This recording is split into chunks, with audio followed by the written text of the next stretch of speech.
Alright, hello everybody, once again to another Warframe video. It's going to be a quick guide to Plaguestar, just quick recommendations and all that jazz. So first off, to even start Plaguestar, getting right into it, you're going to need to get infested catalysts from your clan dojo. You have to get them there to start the event and to unlock the harder versions. And they require plastids, nanospores, and ferrite to do it. And then, after you do it, the easy version of Plaguestar using Infested Catalyst, you talk to Croc and get the Eidolon Phylaxis blueprint, and you gotta build these to do the harder versions. These ones require Iridite, Grodcool, and Nistelpods. All three of these are from the Cetus open world. Build these. You need a Infested Catalyst and an Eidolon Phylax to actually do the hard version, so just know that. Now, for what it is essentially just a Cetus bounty with a kind of like a boss rush at the end if you're doing the harder difficulties. So recommendations for that is simple. There's going to be a couple I qualify as classes in it. There's only two you really need.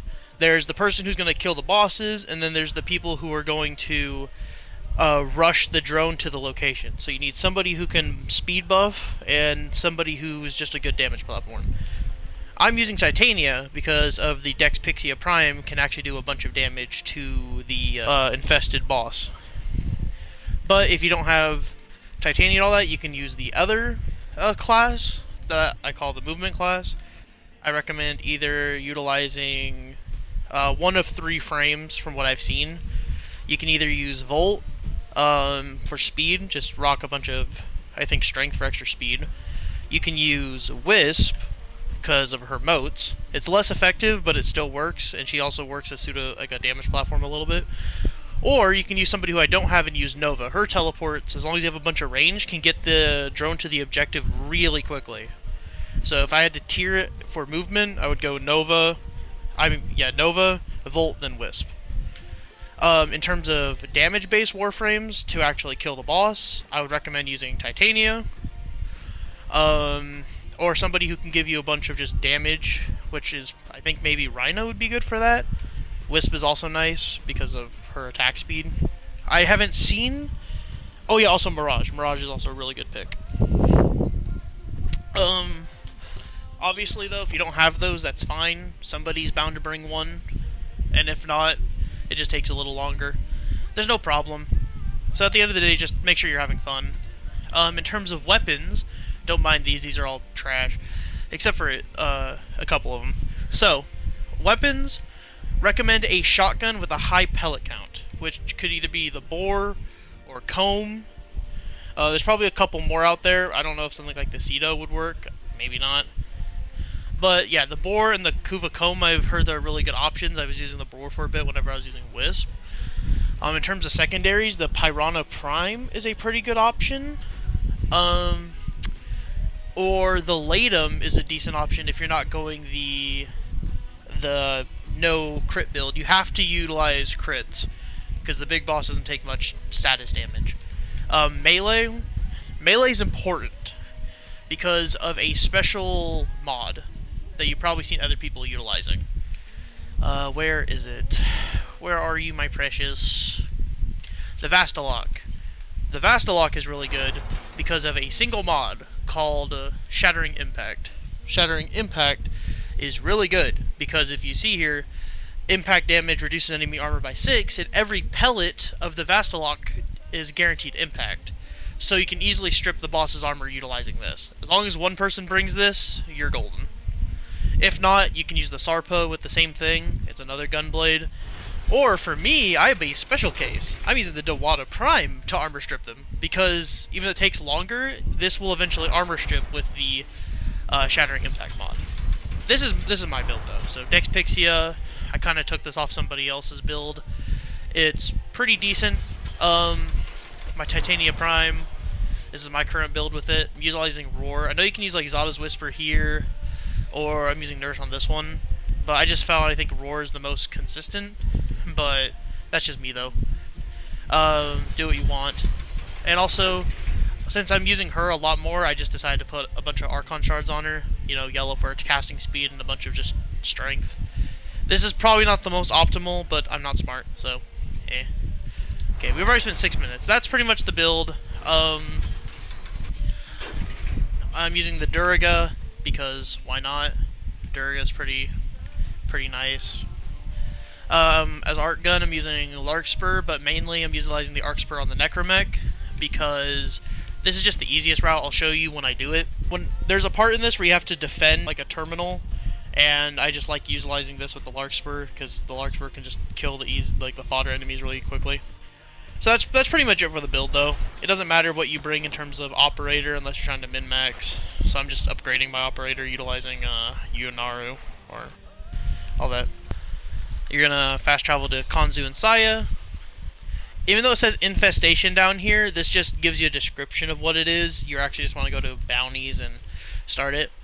The first time you do it, you're gonna need to do this, the normal one, and then once you get the blueprint that I mentioned before, you can now do the advanced and the Steel Path advanced versions. I've heard from other people and all that, like, if you can do it, do the Steel Path, but if it's being too much trouble for you, the normal version is just fine. You just get a little bit less standing. So we're going to do the Steel Path, though, because it's fairly easy, and I'll show you how I do it. If you're joining one in progress, just kind of stay in the middle area if you don't know where the other objectives are. Yeah, first stage is get a battery from that location. It's just how it is. Or if you want to skip all this dialogue, just go into the Nightwave tab and exit out. It'll be a hell of a lot faster than listening to them. Alright, here we go. Let's keep going. So what we do is you go over here, you press that, it opens up here, and you put the battery in here, and you defend it.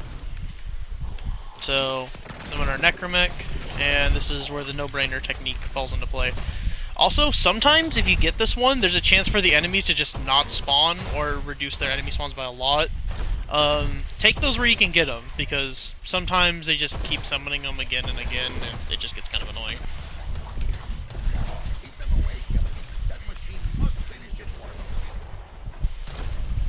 So yeah, right here. So we see these guys are going to be spawning in a lot. But with the Larkspur, has pretty good range. Even on Steel Path, it just kind of kills them. And can I hit those guys? Yes, I can. You don't really care about killing the ship, you just want to make sure it kills the enemies inside. Also, if some people tend to forget that you also have to grab... Oh, never mind. Somebody remembered to grab it. That's nice. Usually whenever I'm playing with people, they forget to grab the battery for like another 20 seconds. Yeah, come on, Volt. Yep, damn, see, Volt, that gotta be some kind of high strength right there. That thing is moving. Heck of ass. I remember also, like, Wismote stacks with speed, and Nova can teleport it. You know. If you get lucky and you get one where it's, like, really close, this part gets done in, like, 15 seconds.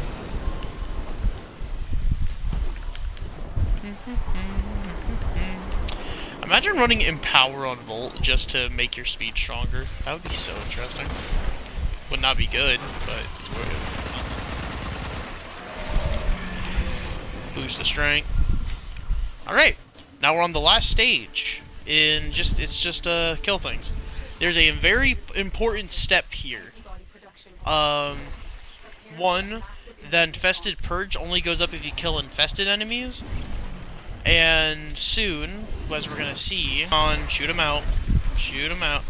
So yeah, the infested pods, do not kill the infested pods if you can help it. The infested pods actually spawn more infested, which makes this go by a lot faster.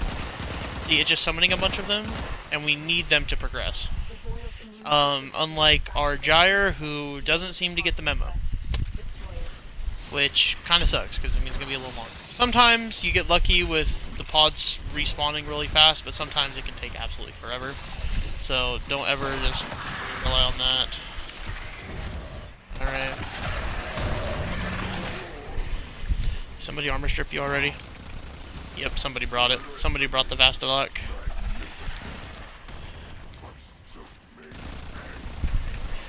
Somebody has a pretty good build going.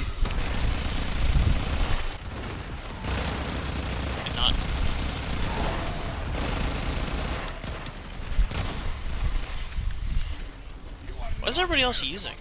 Seltra, Strun, Bubonico? I mean, not bad options, actually, to be honest with you guys. So, when you get done with it, now what you're going to do is you're going to fast travel to Nikak, go to operational supplies, and if you're here, you're going to go to rank up. All it takes is some Cetus resources and the standing, and just do that till you get to stage 3. Now, offerings, obviously Forma is going to be the main one here. I made sure to get myself the Necromech helmet, the Omniforma blueprint, no, just Omniforma, and the Proto-Somid shoulder guard. Just get stuff that you don't have, and whenever you do, just farm up Forma. This is pretty broken already. My goal is getting 100 Forma. I'm already at 34 of the way. I'm going to get 100 at once. These are also pretty good too if you need like Zaws or something. That's how you do Plague Star. Very quick and easy, and see all you fellow Tenno farming Plague Star for the rest of these 10 to 9 days, or 9 to 10 days. See you on the next one. I don't know what it's going to be about, but we'll see. Till then, see ya. I didn't see you when I was backing up in my truck.